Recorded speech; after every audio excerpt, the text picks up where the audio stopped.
말씀 함께 나누는 시간 갖도록 하겠습니다. 이 시간 같이 은혜 나누실 말씀 마태복음 5장 1절에서 12절까지의 말씀이 되겠습니다. 5장 1절에서 12절까지 말씀을 다 같이 한 목소리로 읽어보실까요? 다 같이 읽겠습니다. 예수께서 무리를 보시고 산에 올라가 앉으시니 제자들이 나온지라 입을 열어 가르쳐 가라사대 심령이 가난한 자는 복이 있나니 천국이 저희 것이며 애통하는 자는 복이 있나니 저희가 위로를 받을 것이며 온유한 자는 복이 있나니 저희가 땅을 기업으로 받을 것이며 의에 줄이고 목마른 자는 복이 있나니 저희가 배부를 것이며 긍휼히 여기는 자는 복이 있나니 저희가 긍휼히 여김을 받을 것이며 마음이 청결한 자는 복이 있나니 저희가 하나님을 볼 것이며 화평케 하는 자는 복이 있나니 저희가 하나님의 아들이라 일컬음을 받을 것이며 의를 위하여 핍박을 받은 자는 복이 있나니 천국이 저희 것임이라. 나를 인하여 너희를 욕하고 핍박하고 거짓으로 너희를 거스려 모든 악한 말을 할 때에는 너희에게 복이 있나니 기뻐하고 즐거워하라. 하늘에서 너희의 상이 큼이라.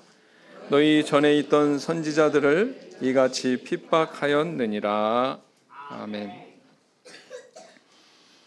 19세기 말엽의 지식인들은 앞으로 다가올 20세기에 대해서 인류의 황금 시대가 도래할 것이다 이렇게 전망을 했었습니다. 그러나 그 장밋빛 미래 예측은 실현이 되지 않았죠. 왜냐하면 인류에게 절망을 안겨준 두 차례의 커다란 전쟁이 있었기 때문입니다. 참 이 두 차례에 걸친 세계대전을 통해서 인류의 미래가 그렇게 밝지만은 않다. 인간 자신의 능력으로 사실은 인간이 자기를 죽일 수도 있구나라는 사실을 확인하게 됐다라는 것입니다.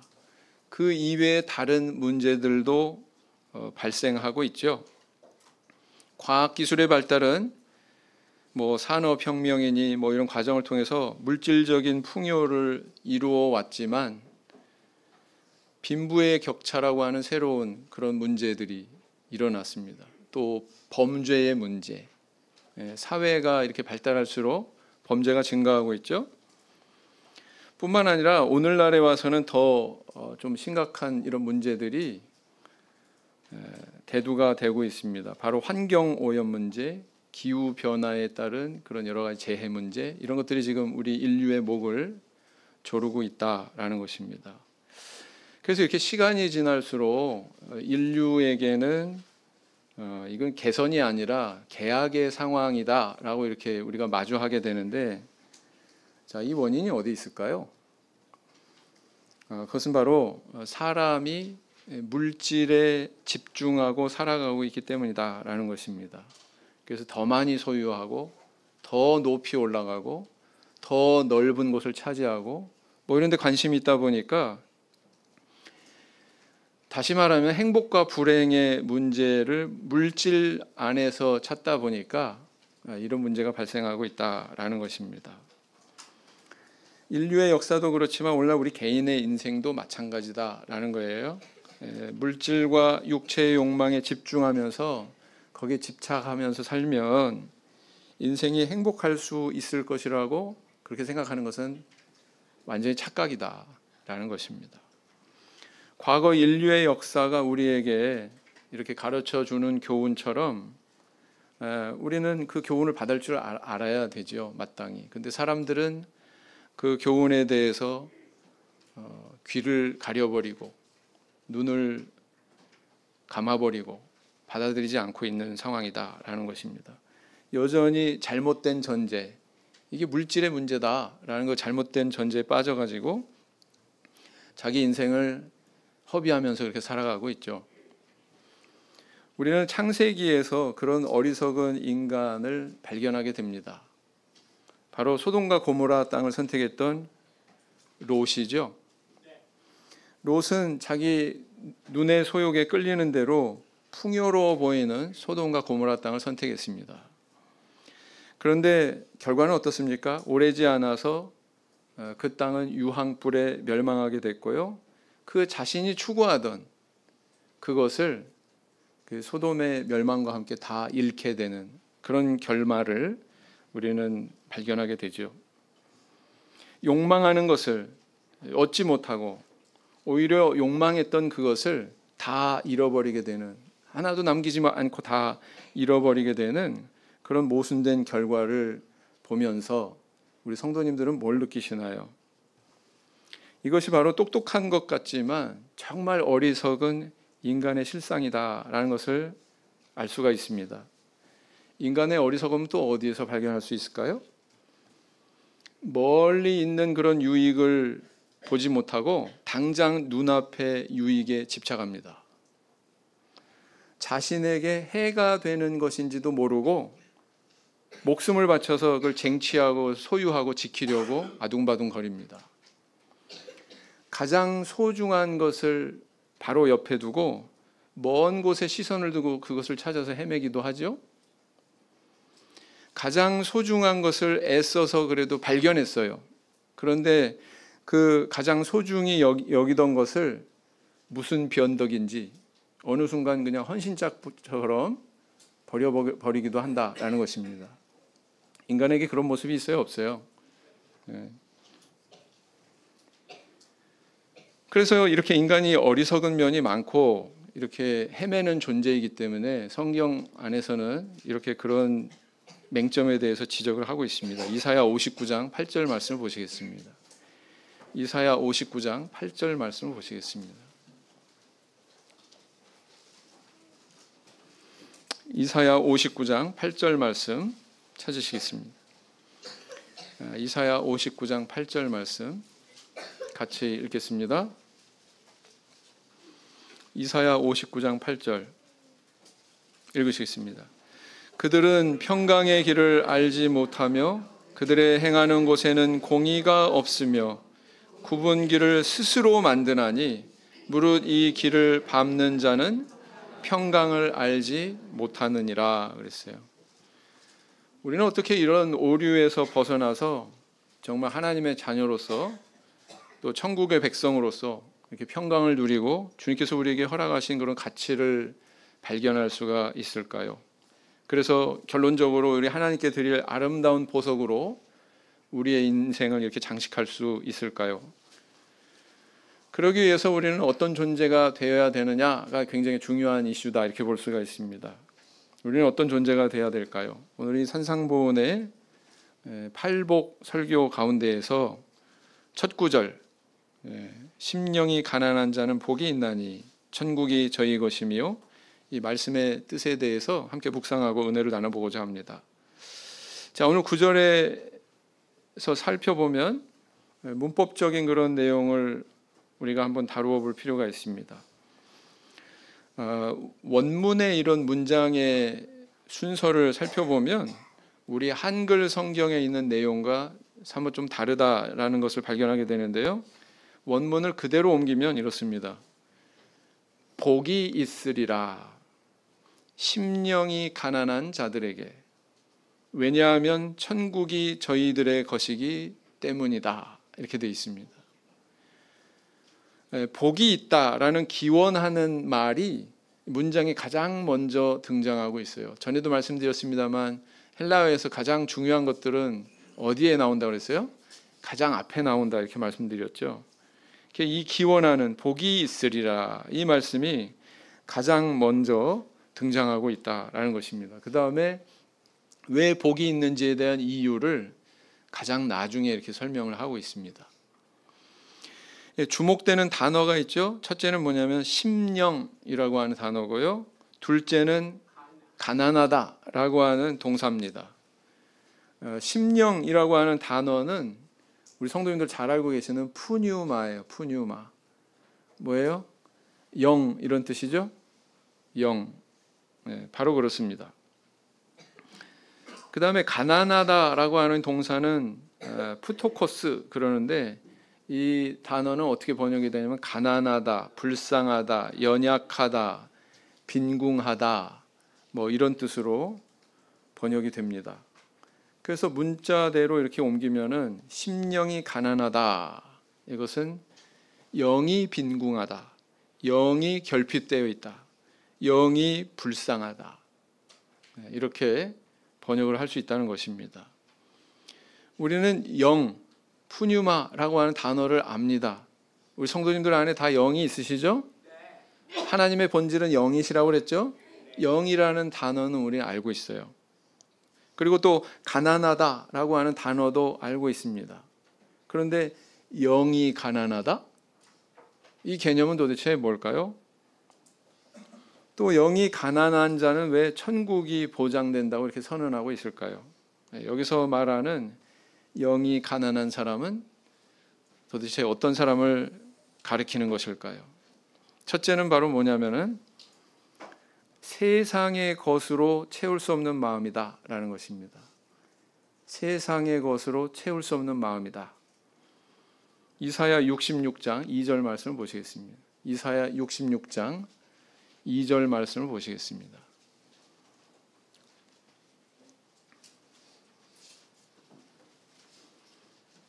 같이 읽으실까요? 66장 2절 읽으시겠습니다. 나 여호와가 말하노라 나의 손이 모든 것을 지어서 다 이루었느니라. 무릇 마음이 가난하고 심령에 통회하며 나의 말을 인하여 떠는 자 그 사람은 내가 권고하려니와 그랬어요. 이 구절을 읽으시니까 어떻습니까? 방금 마태복음 5장에서 읽으신 그런 표현들이 여기 등장하고 있어요? 안 하고 있어요? 하고 있죠? 네, 마음이 가난하고 심령에 통회하며 이렇게 표현을 하고 있습니다. 그래서 이게 예수님만 이런 표현을 쓴 것이 아니고 구약 성경에 이미 이런 표현이 있구나. 그 의미는 뭐예요? 이것은 이미 다른 신앙인들한테서 발견할 수 있는 그런 개념이구나 라는 것을 의미하는 것입니다. 이 이사야 선지자의 글을 통해서 알 수 있는 것은 영이 가난하다라고 하는 이 뜻은 하나님을 의식하고 그분과 관계를 맺고 그래서 나타나는 그런 갈망의 마음을 가리키는구나 라는 걸 알 수가 있습니다. 우리도 하나님의 존재를 알고 그분의 말씀에 귀를 기울이고 그분을 경외하기 때문에 이 자리에 앉아 계시죠? 네. 그래서 그런 마음을 가지고 있는 상태를 바로 영이 가난한 상태다 이렇게 이야기한다는 것입니다. 우리가 여기서 오해하지 않아야 될 점은 뭐냐면 세상 사람들이 흔히 말하기를 뭐 물질은 없어도 뭐 마음은 부자다 뭐 이런 뜻이 아니라는 거예요. 이런 뜻이 아니라는 겁니다. 뭐 마음의 풍요가 중요하니까 물질적으로는 뭐 가난해도 그건 중요한 문제가 아니다 이런 뜻이 아니라는 겁니다. 네. 여기서 영이 가난하다, 심령이 가난하다 이 개념에 반드시 있어야 되는 것이 있는데 그것은 바로 뭐냐? 하나님이다라는 것입니다. 하나님을 알고 그분과 교제하고 그분의 손길을 갈망하고 그래서 가지게 되는 결핍된 그런 영혼의 상태, 이것을 심령이 가난하다 이렇게 표현하고 있다는 것입니다. 우리는 성경 안에서 이런 인물들을 찾아볼 수가 있죠. 예수님 공생의 초기에 예수님을 만나기 위해서 밤중에 찾아온 한 바리새인이 있었습니다. 누굽니까? 니고데모죠. 성경은 그가 정말 육신적으로 보면 부족할 것이 없는 사람이라고 이렇게 소개하고 있어요. 사내들인 공회원이다 이렇게 이야기합니다. 여러분 사내들인 공회원은 쉽게 얘기하면은 국회의원입니다. 국회의원. 그 당시 국회의원이에요.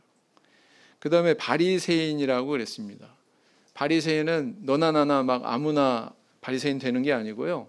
유대인들 가운데 꼭 6,000명 정도였다고 합니다. 이때. 뿐만 아니라 이 사람은 예수님이 나중에 십자가 지시고 죽으셨을 때 그 장례식에 쓰려고 모략을 100근쯤 이렇게 가지고 왔다고 하는 인물이 바로 니고데모입니다. 이 모략을 100근쯤이나 가져왔다? 이것은 이 니고데모라고 하는 사람이 얼마나 부유한 사람인지를 반영하고 있습니다. 네. 그때 막 이게 수천만 원 호가했을 거예요. 요즘 말로 얘기하자면 그런 사람이에요. 소위 명예와 신분과 뿐만 아니라 재력까지 모두 가지고 있는 그런 인물이 바로 니고데모였다라는 것입니다. 그런데 그가 뭐가 아쉬워서 그것도 밤중에 예수님을 찾아왔습니까? 이유가 뭐예요? 예수님은 니고데모한테 무슨 일로 오셨습니까? 이렇게 물을 필요도 없었어요. 2장에 있는 그 마지막 부분을 요한복음 3장에 니고데모 이야기가 있죠. 2장의 마지막 부분에 뭐라고 기록하고 있냐면은 사람의 마음 속에 있는 것을 친히 아시기 때문에 물을 필요가 있어요, 없어요? 물을 필요가 없었던 거예요. 영생의 문제로, 구원의 문제로, 천국 들어가는 그 문제를 가지고 나한테 궁금해서 찾아온 거구나. 그러니까 예수님은 직행하세요. 그 대화를 보면 니고데모와의 그 대화의 내용을 보면 그가 원하는 주제로 직행하십니다. 예수님께서. 네. 이 사람은 모든 걸 갖춘 사람이었지만 자기가 소유한 것으로 해결할 수 없는 내적인 문제가 있었어요. 그 내적인 문제라 하면 내가 과연 어떻게 해야 천국에 들어갈 수 있을까?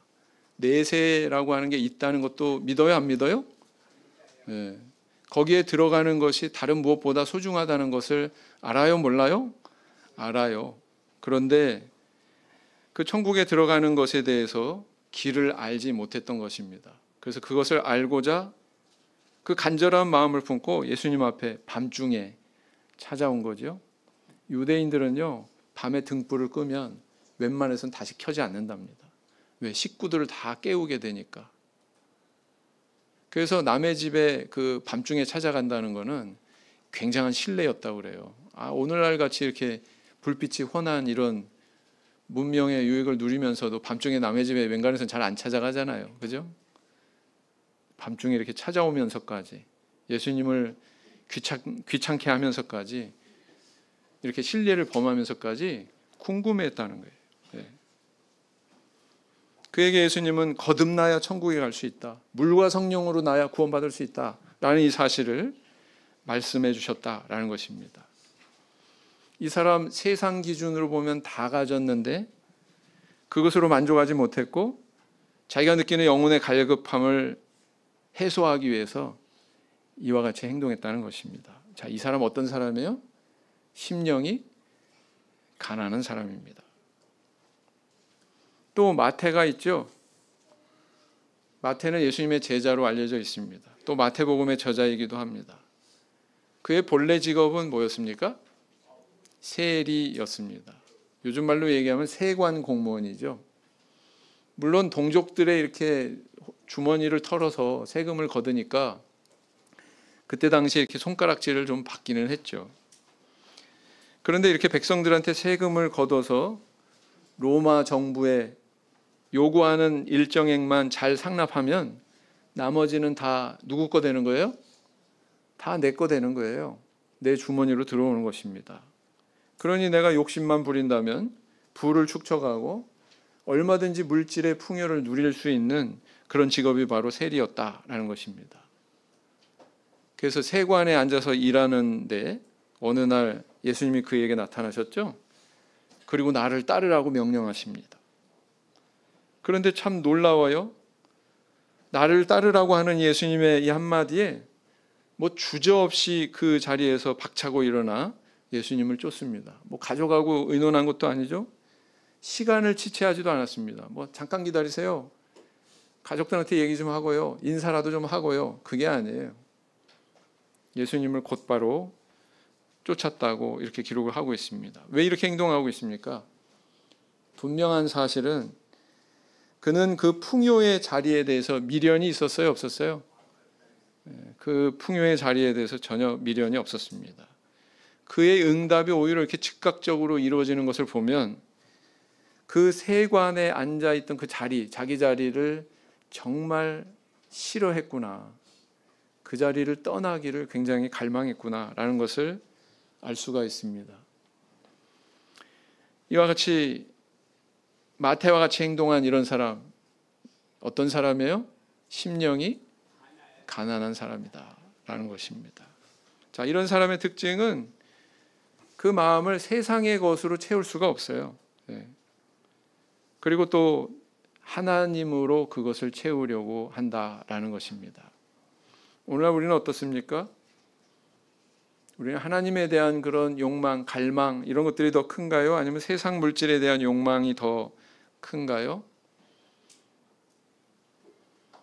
이런 세상에 대한 그런 욕망 때문에 하나님을 잃어버리는 그런 길을 가고 있지는 않나요? 마치 쇼핑 중독에 걸린 사람이 물건을 사면은 살수록 더 빠져들어요. 더 사고 싶어요. 그렇죠? 그래서 막 집에 이만큼씩 막 쌓아두고 막 그러고 나서 또 그 쇼핑몰 뒤지고 있고 인터넷 접속해서 또 주문하고 있고 그러지는 않습니까?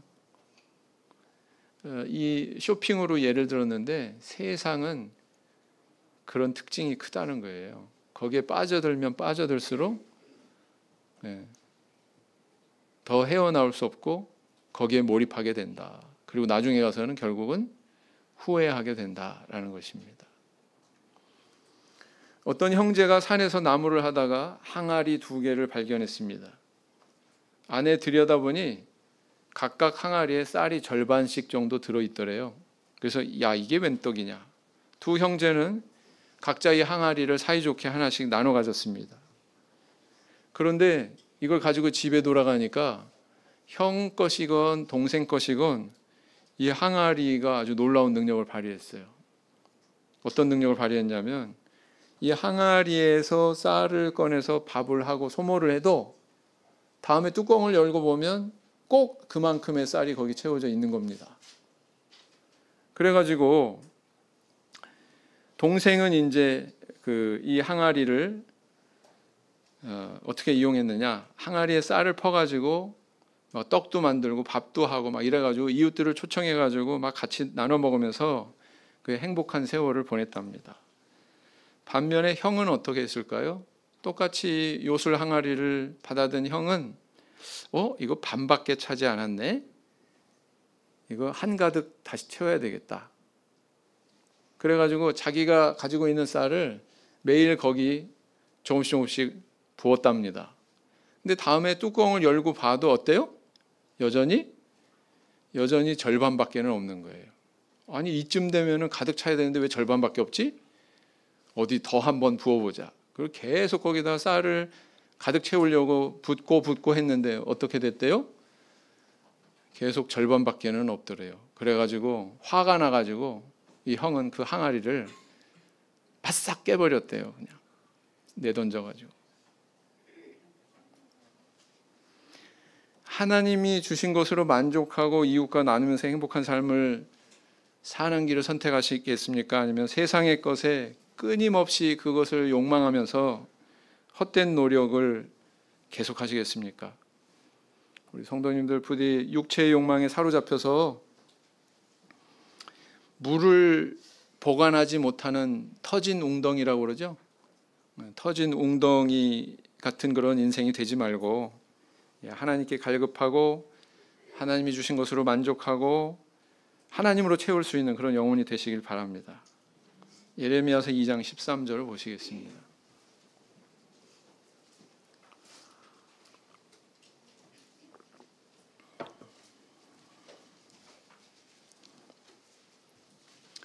예레미야서 2장 13절 말씀 같이 읽겠습니다. 시작. 내 백성이 2가지 악을 행하였나니 곧 생수의 근원되는 나를 버린 것과 스스로 웅덩이를 판 것인데 그것은 물을 저축치 못할 터진 웅덩이니라 그랬어요. 자, 두 번째, 가난한 심령은 어떤 심령이에요? 세상의 것을 자랑하지 않는 마음이다 라는 것입니다. 세상의 것을 자랑하지 않는 마음이다. 열왕기상 8장 27절 말씀을 보시겠습니다. 열왕기상 8장 27절 말씀.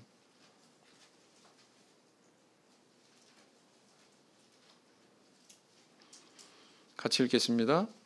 하나님이 참으로 8장 27절 열왕기상 8장 27절 찾으셨나요? 같이 읽겠습니다. 하나님이 참으로 땅에 거하시리까 하늘과 하늘들의 하늘이라도 주를 용납지 못하겠거든 하물며 내가 건축한 이 전이 오리까 그랬어요. 이 심령이 가난한 자의 두 번째 특징은 뭐냐? 세상의 것으로 자랑하지 않는다라는 것입니다. 이 세상 사람들이 추구하는 건 다 한결같아요. 그게 뭐 물질이 됐건 신분이 됐건 권세가 됐건 이런 것들을 다 추구하면서 살아가는데 그것을 자기가 얻게 되면 어떻게 행동합니까? 다음 단계로 어떻게 행동해요? 남들한테 자랑하죠. 그렇죠? 네. 그러면서 나는 당신하고 틀려. 나는 이렇게 높아. 나는 이렇게 많이 가졌어. 이렇게 자랑한다라는 것입니다. 그런데 심령이 가난한 자는 그런 것으로 자랑하지 않을 뿐더러 오히려 하나님 앞에 자기의 낮음을 발견하는 사람이다라는 것입니다. 읽으신 이 말씀은 솔로몬 왕의 말이죠. 솔로몬 왕이 어떤 일을 했어요? 세상에 이런 부귀영화를 누린 인물이 없습니다. 뿐만 아니라 이스라엘 역사 속에서 둘도 없이 아름다운 화려한 성전을 지은 인물이 바로 솔로몬입니다. 그래서 그가 지은 성전을 일컬어서 항상 그 이름이 앞에 붙잖아요. 솔로몬 성전, 솔로몬 성전. 누가 지었다고요? 솔로몬 왕이 지었다고. 그렇지 않습니까? 그런데 정작 그가 성전을 완성하고 낙성식에서 하나님 앞에 기도드릴 때 그는 뭐라고 이야기하고 있습니까? 아주 겸손하게 그렇게 표현하고 있어요. 뭐라고 했습니까? 하늘과 하늘들의 하늘이라도 주를 용납지 못하겠거든. 하물며 내가 건축한 이 전이 오리이까? 내가 사람의 손으로 건축한 이 전에 하나님을 모실 수 있다는 거예요? 없다는 거예요? 없다. 하나님은 그런 작은 분이 아니다. 내가 담기에 너무나도 위대하고 크신 분이기 때문에 도저히 담을 수 없는 분이다. 이렇게 지금 이야기하고 있는 거거든요. 우리가 믿는 하나님, 세상을 초월해서 계시는 분이기 때문에 우리가 어떤 노력을 하더라도 그것으로 인해서 하나님께 어떤 유익을 끼친다? 어불성설이다라는 것입니다. 네. 솔로몬은 자기 손으로 지은 이 건물은 그분을 모실 만한 그런 거처가 되지 못한다는 것을 잘 알고 있었어요. 그것을 잘 알기 때문에 하나님 앞에 자기를 낮출 수 있었습니다. 사람들 앞에 자기를 높이지 않았습니다. 그렇죠? 그래서 이렇게 초기의 솔로몬 왕은 이렇게 심령이 가난한 사람이었구나 라는 것을 알 수가 있습니다. 솔로몬은 이렇게 육적인 성전을 지었지만 신약 시대에 이르러서 영적인 성전을 지어 올렸던 아주 또 훌륭한 인물이 있죠. 바로 바울 사도입니다. 바울 사도는 자신에 대해서 어떻게 이야기했어요? 자기를 그렇게 소개합니다. 나는 바리새인이요 베냐민 지파요 히브리인 중에 히브리인이요 가말리엘 문화에서 배운 율법사다. 바울 사도가 이렇게 얘기하니까 어떤 사람은 오해해요. 야, 바울 사도도 자랑할 거 다 했네? 소위 요즘 말로 얘기하면 바울 사도가 자기 스펙 자랑하고 있잖아요. 그죠? 아닙니다. 스펙 자랑하는 게 아니에요. 바울 사도를 사도가 아니라고 공격하는 거짓 사도들을 겨냥해서 그들이 육체로 자랑하는 것을 차마 보지 못해서 그래? 그렇게 잘났어? 나도 내 얘기 한번 해볼까? 그리고 나열한 게 바로 이거란 말이에요. 방금 말씀드린 이거라 말이죠. 바울은 또 말합니다. 이 모든 것들은 내가 다 배설물로 여긴다. 배설물로 여긴다.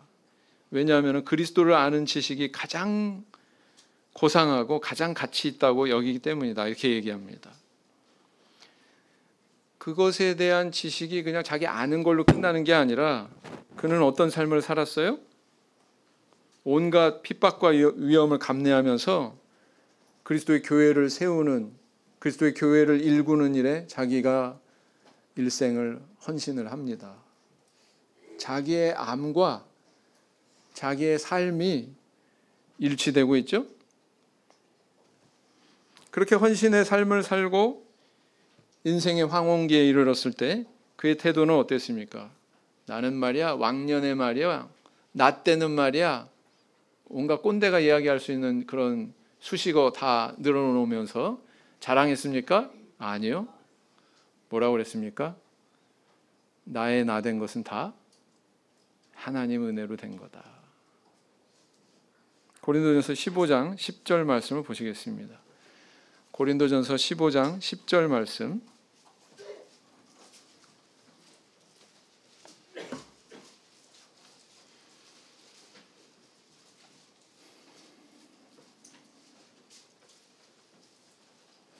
고린도전서 15장 10절 말씀 같이 읽겠습니다. 시작. 그러나 나의 나 된 것은 하나님의 은혜로 된 것이니 내게 주신 그의 은혜가 헛되지 아니하여 내가 모든 사도보다 더 많이 수고하였으나 내가 아니요 오직 나와 함께 하신 하나님의 은혜로라. 이렇게 바울 사도를 봐도 그렇고 솔로몬을 봐도 그렇고 심령이 가난한 자들의 특징은 뭐냐? 자기를 제대로 볼 줄 안다. 그래서 하나님 앞에 자기 낮출 줄 알고요. 사람들 앞에 자랑하지 않는다라는 것입니다. 우리는 때로 세상에서 포기했다고 말하면서 교회 안에서 세상 것을 추구하는 그런 마음을 드러내는 그런 실수를 할 수도 있습니다. 베드로와 다른 제자들 그물과 배를 버려두고 모든 것을 버리고 예수님을 쫓았습니다. 그죠? 베드로도 그 말을 했어요. 우리가 모든 것을 버리고 주를 쫓았습니다. 이렇게 이야기합니다. 그랬는데 그랬던 베드로와 제자들이 어떠했습니까? 나중에 예수님이 유대인의 임금이 되면 좌편에 우편에 이렇게 한 자리 해야 되겠다. 네? 이런 생각이 있었던 것 같아요. 그렇게 요구하지 않았습니까? 오늘날 이 문 밖에 많은 교회들이 어떻습니까? 사람들 줄 세우지요? 장로 하려면은 뭐 기천만 원 써야 된다. 집사 하려면은 뭐 기백만 원 써야 된다.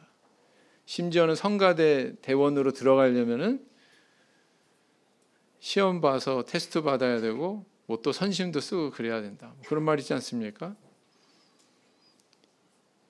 교회가 세상입니까? 아니죠. 심령이 가난한 자는 이 천국의 것을 가지고 세상이 자랑하듯 자랑하지 않는 마음을 가진 사람이다라는 것입니다.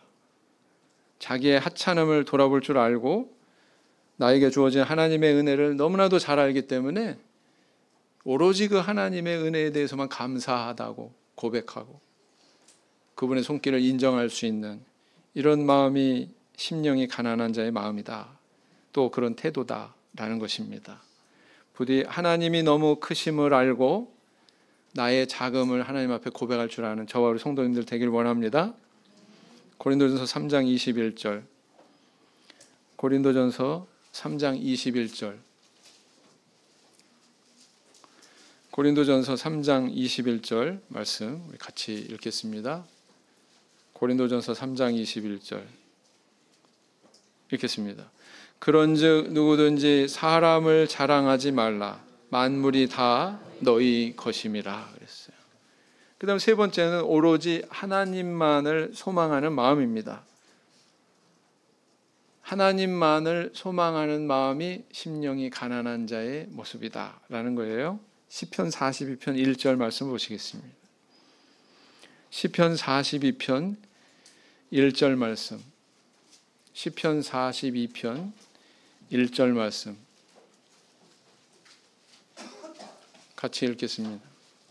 시편 42편 1절 말씀 같이 읽겠습니다. 시작. 하나님이여 사슴이 시냇물을 찾기에 갈급함같이 내 영혼이 주를 찾기에 갈급하니이다 그랬어요. 하나님은 우리의 모든 필요를 공급해 주시는 분이죠. 그래서 우리가 그게 물질이든 환경이든 아니면 다른 무엇이건 하나님 앞에 간구하면 하나님 주셔요. 네. 다 주실 수 있습니다. 그런데 시편의 기자는 뭐라고 지금 기록하고 있습니까? 물질을 구한 것도 아니고 환경을 구한 것도 아니고 무슨 다른 무엇을 구한 것이 아니라 주를 찾기에 갈급한다, 이렇게 기록을 하고 있습니다. 주님이 주시는 복을 갈급한다, 이렇게 기록하고 있지 않습니다. 주님을 찾기에 갈급한다, 이렇게 기록을 하고 있어요. 이걸 어떻게 비유할까요? 예를 들어서 엄마가 아이에게 이렇게 말합니다. 야, 나 엄마 요 앞에 있는 시장에 장 보고 올 테니까 그 전까지 잘 놀고 있어. 너 잘 놀고 있으면 내가 돌아와가지고 너한테 맛있는 과자 사줄게. 근데 이 아이가 뭐라 그래요? 울면서 떼를 부립니다. 싫다고. 과자도 싫고 사탕도 싫고 장난감도 싫으니까 나 엄마랑 안 떨어질 거라고, 엄마 쫓아갈 거라고. 애들이 그래요, 안 그래요? 저는 애가 없어서 잘 모르는데 그렇습니까, 안 그렇습니까? 애들이 그렇죠. 이렇게 다른 무엇 원하지 않으니 어머니와 함께 있기를 이렇게 애원하는 어린아이처럼 주님을 찾기에 갈급한 마음이 바로 그런 마음이다라는 것입니다. 어린아이가 과자, 사탕, 장난감 이런 거 좋아할 수 있지만 그것이 엄마를 대체할 수 있어요? 엄마를 대체할 수 없습니다. 결국은 나에게 가장 필요한 게 무엇이라는 것을 알아요. 그 아이는 그게 무엇인지를 압니다. 그러니까 그렇게 요구하지 않습니까? 바로 그런 마음이다. 저는 초등학교 들어가기 전까지는 좀 상당히 부유했던 것 같아요. 왜냐하면은 전기로 가는 장난감 자가용을 탄 기억이 나니까. 그 시절에. 근데 그건 잠시고 초등학교 2학년 시절에 이 삶의 환경이 확 바뀌었어요.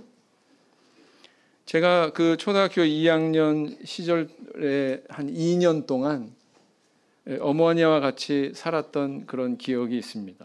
청계천 판자촌에서. 청계천 판자촌을 아시나요? 지금은 청계천이 굉장히 아름답게 이렇게 치장이 돼 있죠. 근데 옛날에는 이 지방에서 상경한 아주 가난한 사람들이, 극빈자들이 거기 모여서 살던 그런 마을이었습니다. 그래서 뭐 합판 같은 거 이렇게 덧대 가지고 막 못질해서 그냥 막 이렇게 급조해서 만든 그런 방들이 쭉 있었어요. 거기에 뭐 무슨 도배지가 있었던 것이 아닙니다. 무슨 페인트 칠을 한 게 아닙니다. 거기에 신문지로 다 발라져 있어요. 신문지로. 마치 도배지처럼. 요즘에는 한 집에 화장실이 하나도 모자라서 막 둘씩, 그래서 이 화장실이 2개야 하나야? 아파트 살 때 그거 문제 물어보죠? 그렇지 않습니까? 근데 그때는 한 집에 화장실이 하나도 없었어요. 그 청계천 판자촌에는 마을 그 중앙에, 내과 근처의 그 중앙에 여러 사람들이 같이 함께 쓰는 공중 화장실 뿐이었습니다. 거길 아침마다 사람들이 줄을 서는 거예요. 거기 앞에. 그런 곳에서 살았었습니다. 어머님은 그곳 가까운 곳에서 직장을 다니셨는데 매일 동생과 저한테 10원씩 주는 거예요. 10원씩. 10원씩 주면 받아 안 받아? 100원 주면 받아 안 받아? 100원 줘도 안 받지 요즘. 10원씩 주는 거예요. 그러면 그걸 이제 손에 꼭 쥐고 주머니에 넣으면 안 됩니다. 주머니에 넣고 막 뛰어다니다가 이렇게 놀다 보면은 그게 쑥 빠져나가서 어디로 가는지 모르잖아요. 그죠? 그러니까 이거 절대로 놓으면 안 돼. 왜요? 이 10원이 있어야 저녁 6시에 만화방에 갈 수 있고, 만화방에 가야 거기서 TV 다리도 이렇게 있죠? 그리고 옛날 TV는 지금 것보다 더 좋아요. 왜? 문이 달렸어. 문을 이렇게 열어. 그러면 이렇게 주름져가지고 이렇게 열면은 딱 접혀 들어가면서 브라운관이 쫙 나옵니다. 그죠? 지금같이 칼라도 아니에요. 그때 흑백이었어요. 그 6시에 하는 마징가 제트, 뭐 마린보이, 뭐 이런 만화 봐야 되거든요. 그거 내고서 딱 30분 보는 거예요. 그러면 온 동네 아이들이 거기 다 모여가지고 하루 종일 여기저기 뛰어다니면서 놀다 보니 뭐 발도 새카맣죠. 막 그 애들이 거기 우르르 들어가가지고 다 거기에 몰입하면서 보는 거예요. 그걸 보려면 이 10원이 꼭 있어야 되거든요. 그러니까 하루 왼종일 그냥 그거 손에다 딱 쥐고서 이리저리 뛰어다니면서 놀다가 그 시간이 돼가지고 이제 딱 가서 보면 막 기대가 돼요. 네? 얼마나 재밌을까. 지난주에는 요 대목까지 나갔는데 이번 주에는 어떻게 될까. 막 이게 막 기대가 되는 거예요. 그래가지고 이제 막 뭐 같이 또 뭐 떼창도 하면서 뭐 만화가 주제가도 같이 부르고 막 이러면서 그걸 이제 30분 보고 나면 어머님이 이제 퇴근을 하셔가지고 누구야 아무개야 이름을 부르시면서 그 만화 가게에 나타나십니다. 그러면 우리는 너무나도 반갑죠. 동생하고 저하고 둘이서 어머니가 오셨으니까 이제 집으로 가자. 가는 길에 또 어머니가 붕어빵을 사주세요. 그러면 이제 그 붕어빵을 하나씩 붙들고서는 맛있게 먹으면서 집으로 이렇게 갔던 그 추억이 지금도 굉장히 행복했다. 그때가 참 행복했어. 그런 추억이 있거든요. 우리 성도님들 어떻습니까? 지금은 그거보다도 더 비싸고 더 좋고 더 맛있는 거 많이 접해도 그때 그런 느낌은 없어요. 그런 감회는 없어요. 우리 성도님들도 마찬가지일 겁니다. 그렇죠? 네. 왜 그때 행복하다고 느끼는 것 같아요? 제가. 우리 성도님들은 왜 과거에 그때가 행복했다고 느끼십니까? 다른 거 다 결핍되고 뭔가 부족하고 그랬어도 내가 사랑하는 어머니가 나와 함께 있기 때문에 그래서 행복했던 거죠? 네, 그렇습니다. 하박국 3장 17절 18절 하박국 3장 17절 18절